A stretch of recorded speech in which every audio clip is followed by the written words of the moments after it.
13 pounds, 12 pounds. Oh look, this one's leaking. So let me tighten this up, because I took it off to hook all this up. This is a ETS Ultimate front mount intercooler kit install. I never installed one of these. This is my first time. I'm not a YouTube video expert.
For the driver's side gusset, there's two bolts in here, one here and one here.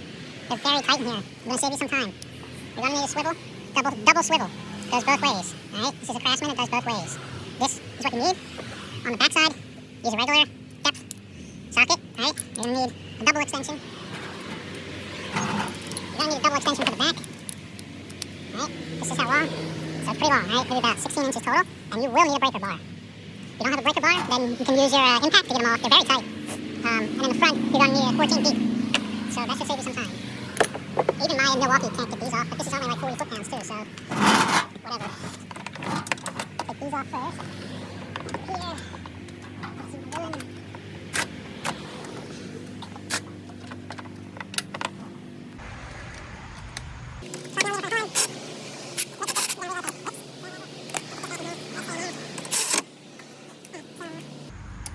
For the front, we need to put this hard bolt off.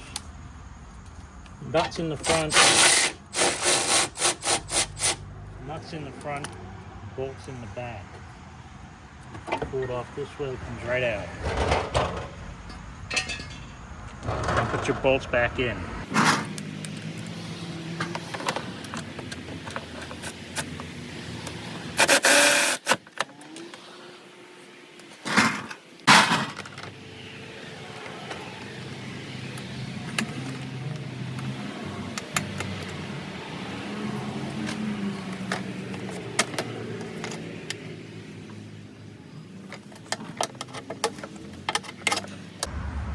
Take this off. This one, use an 8mm socket on the back and like push it in and it'll pop out, even though it's a real bummer. But once that's out, take this ambient coolant sensor out of here, which can be a little finicky.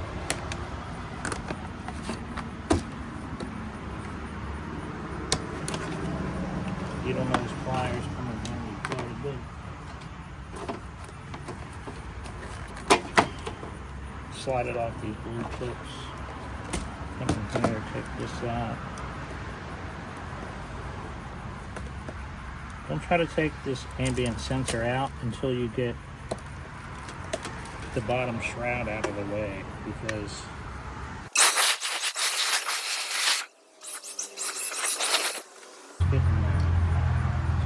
this hole and that hole, and the bigger one on top, which is a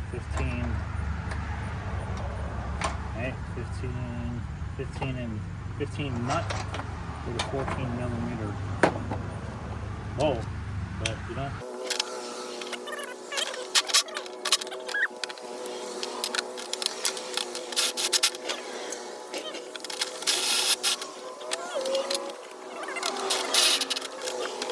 Something on the other side.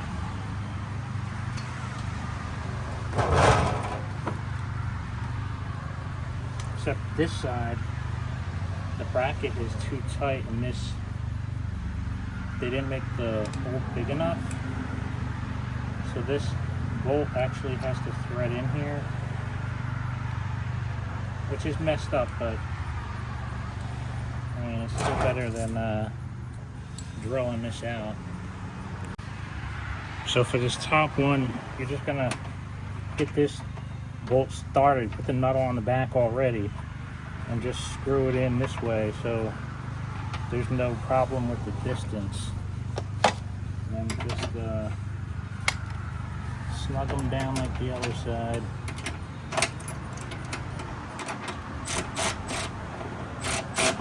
Okay. Where the hell is my 13 fucking horse? Yep.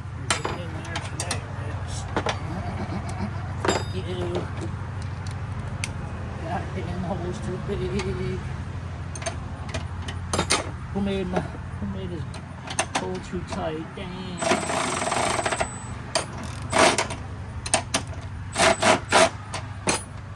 That's good.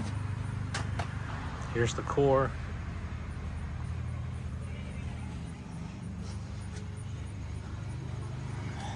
And I already measured this. But it's bottom, it's 7 inches front to back on the bottom. Get this in here. Shit weighs like fucking, I don't know how much it weighs. I saw somebody else weighed it. Import Image Racing or somebody did a video and weighed it. I'm pretty sure this is like 30 pounds. Get your bolts in here loosely.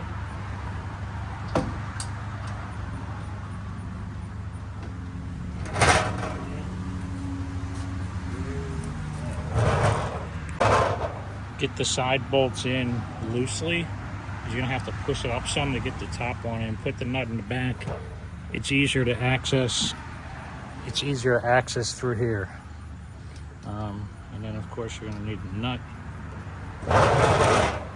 Wrap it on the back, just reverse it. Snug this down.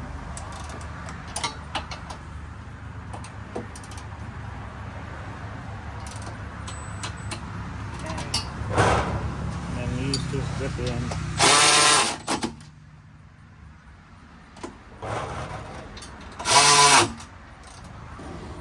Clip your ambient air sensor on the top here. Removing the fan is a total pain in the ass, but it's worth it. You'll need long and short to get it out because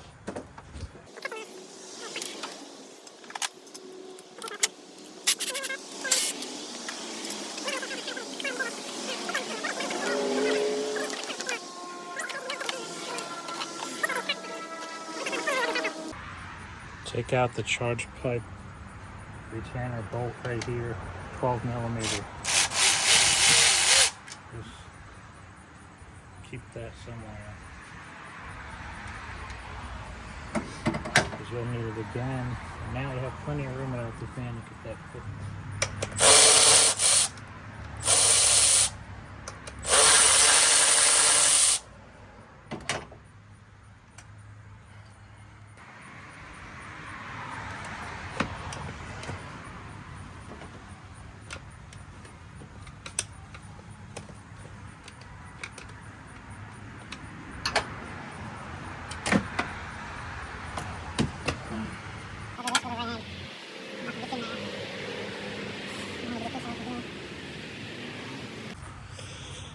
gonna pop this clip out where it goes into the turbo and pull this out gently.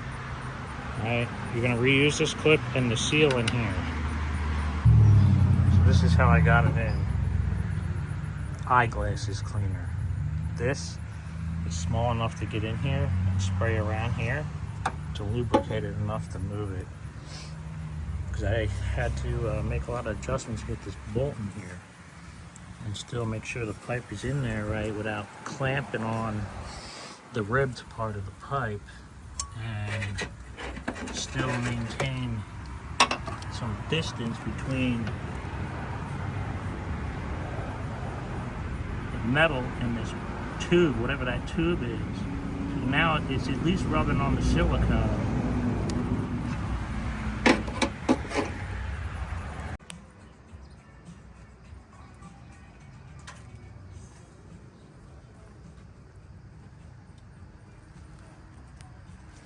This entire section right here is a pita.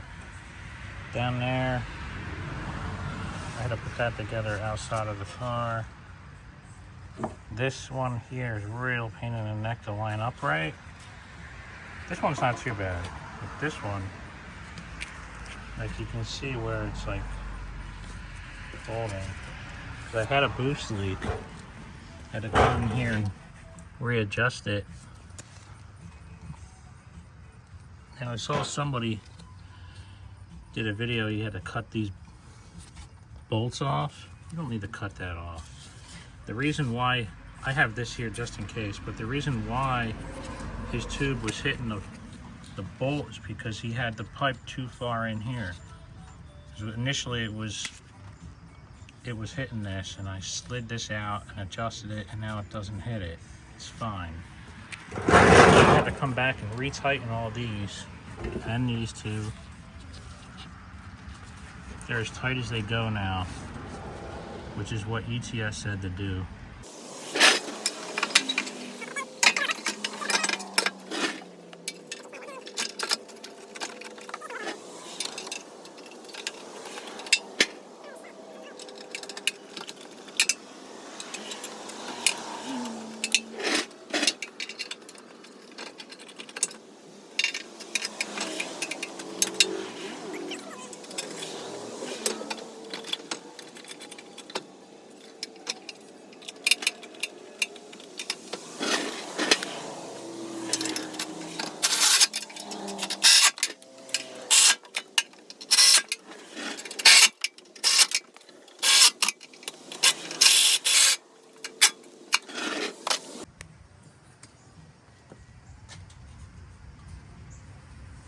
There's like a 1/8" gap there.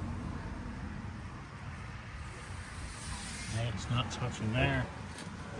And anyone who's interested, the bottom fits fine.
So this time I went to put it on, it wouldn't get on.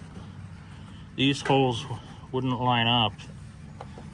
And if you can see in there, see this plastic right there? That has to slide under this support where the top mount is sitting. See? So like this side wouldn't go in. It's in now. But this piece has to be under that piece. So that's how it goes.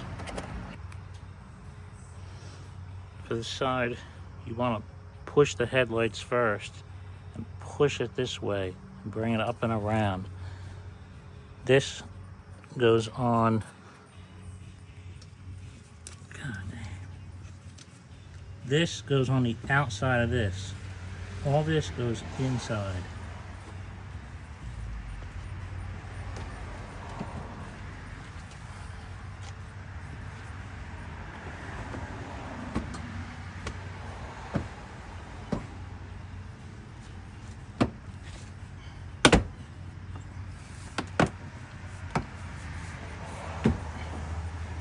Alright. This side, oh, this side's in, good. The other side I had to use a screwdriver and push the back down to get it in. Little one's going here. Just push it in. So they snap.